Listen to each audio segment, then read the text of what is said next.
I had asked to be on the House Veterans Affairs Committee.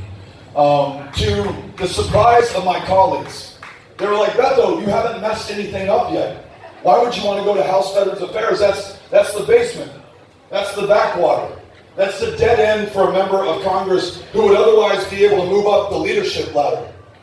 There are no political action committees that you can serve on the House Veterans Affairs Committee. There are no corporations. There are no special interests. It's just veterans. I asked to be on the House Veterans Affairs Committee because in El Paso, Texas, we have found that we ranked dead last for access to a mental health care provider for a veteran. Out of 141 VA systems in the United States of America that provided mental health care access, El Paso ranked 141st. Veterans were literally dying, waiting to get into the VA at a time that 20 veterans a day, every single day in this country, take their lives, and most of them have been unable, or for whatever reason were unwilling, to go see that therapist or social worker, psychiatrist, or psychologist who could save their lives. I knew that there was important work that we had to do. But because you cannot raise campaign cash, because you do not serve PACs, on that first day of Congress, my first day on the Veterans Affairs Committee, I was one of the most senior members in the room.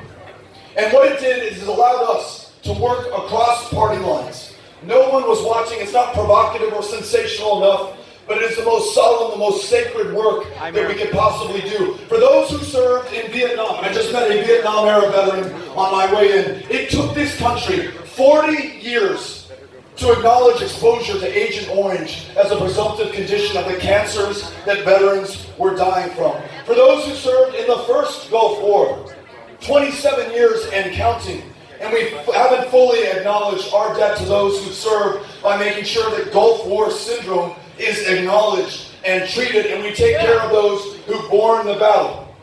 Those who are serving tonight, where it may almost be tomorrow, in Afghanistan and Syria and Iraq, in Somalia and Yemen and Libya, in Niger, the fewer than 1% who've served this country in uniform since 9/11, taking the entire burden of this country's foreign policy on their backs, overseas, 19, 20, and 21 years old, those women and men. I want to make damn sure when they come back to this country, they can have access to the mental health care that they need, the primary health care that they need. They have a roof over their head.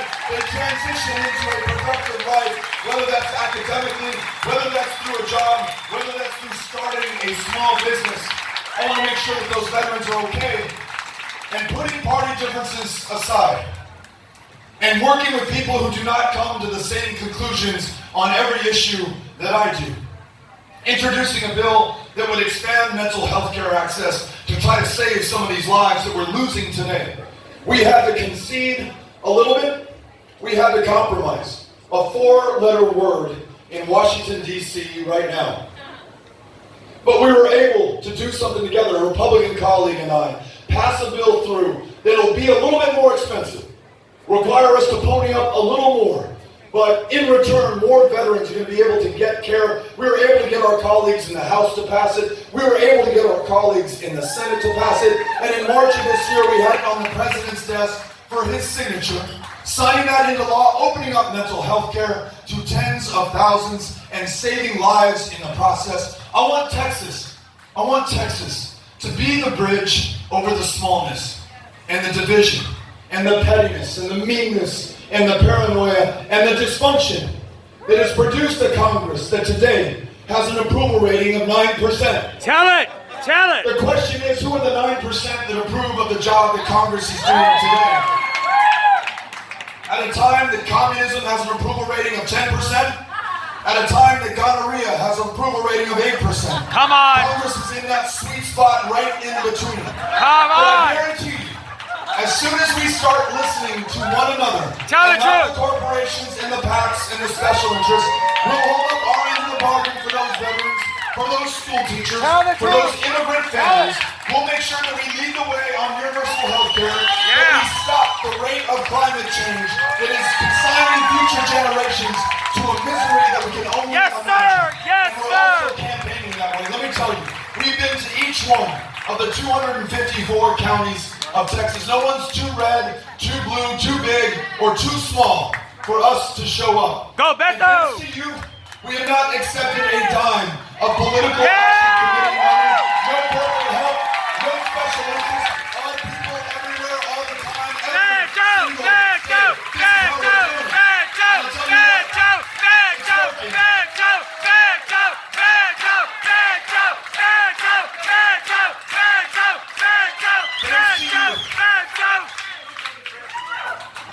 This politics of relying on those corporations at a time of unprecedented concentration of power and wealth and privilege that benefits the bottom line but does not help the average person.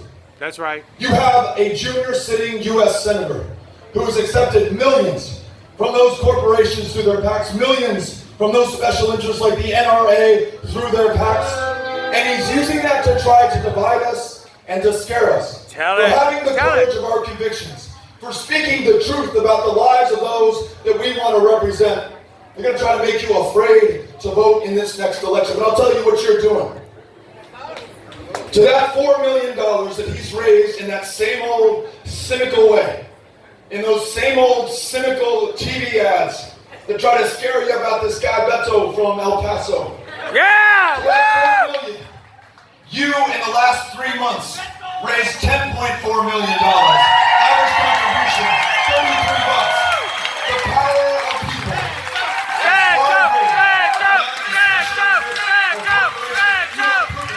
Every single day.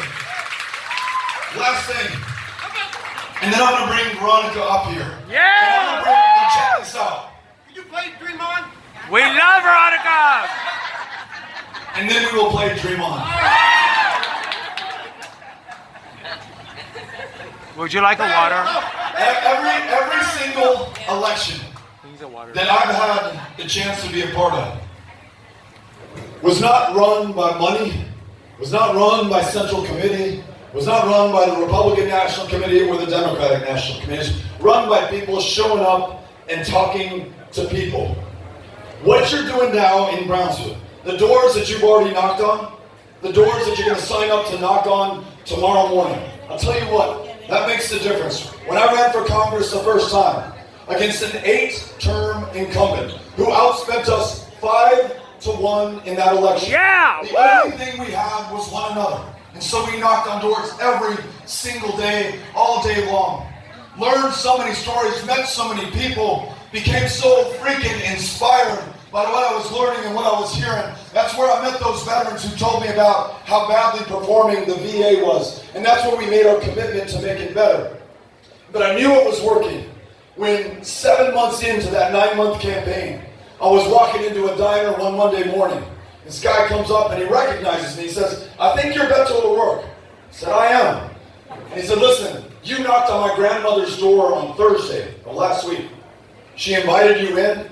She told you about her grandson in the Marines, her daughter who's a school teacher. You listened to her. You all had a great conversation.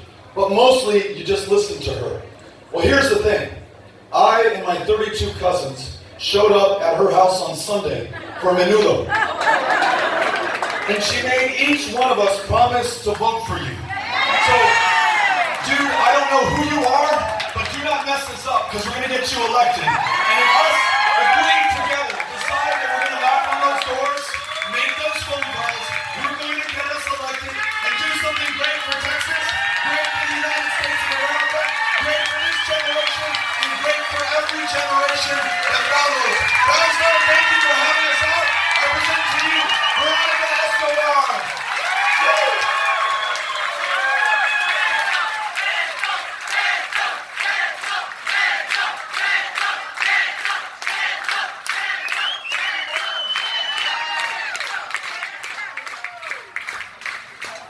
Buenas noches, Brownsville! How are you? Brownsville, we are so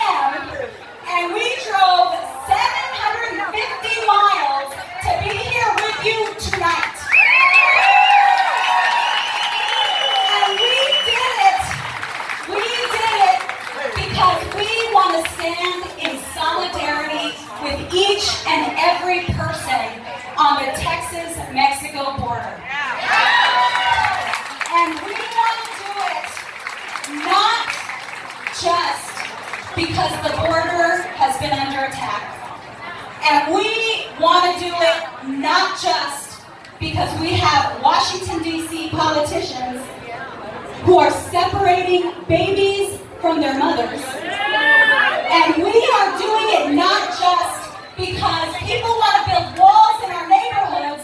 We are doing it because we are inspired by Beto. That's right. And let me tell you something. I know Cynthia's got to take you out. Oh, we're good. Yeah, we're good. All right, let me tell you something. Beto represents the best of us. Beto represents not just El Paso values, because El Paso values are beautiful. They are about taking care of one another. They are about ensuring that we fight for each other. But that is the story of Brownsville. That is the story of Yes, that yes. is the story of McAllen.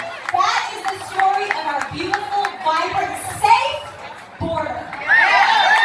But if we are going to finally have people representing us who are going to tell the truth, if we are finally going to have people representing us who are going to represent the best of who we are and not use us as red meat That's right. to create hate and cruel and policy, hate, hatred and cruelty and public policies that harm us, then we have to get out the vote. And these t-shirts, let me tell you all something about these t-shirts and why we're here. And Beto, I'm going to present you with one, so make your way over here. We have decided Excuse you. that we are going to create our own border surge. We are going to bring the border surge to Washington, D.C., and we're going to do it at the ballot box. Turn around, Beto, turn around, because we're fighting for a metal medal, okay? A metal medal. So tonight, we all stand together. Well, you guys didn't really want to stand that closely to us. We spent all day block walking in Laredo today. All day, all morning in Laredo, block walking. Tomorrow morning, we need you.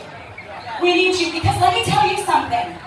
Where's my Susie Bird? Where's my Susie Bird? Hey, is Susie! my BFF/campaign manager. And I asked her a question.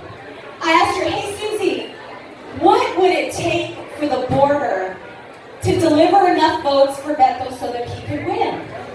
Well, guess what? We are 15 percentage points. If we deliver 15 percentage points, guess what? If we deliver that, the border delivers victory for Beto and the state of Texas. Yay! Change this country. Beto, Beto, Beto, Beto. Okay? All of us in here are going to go vote. But out there's a lot of people who want to stay home. So it's up to us if we are going to deliver those 15 percentage points. And I want you all to imagine election night. As the numbers come in, and as you see Brownsville numbers, not 15 percentage points higher, but you see Brownsville numbers doubled.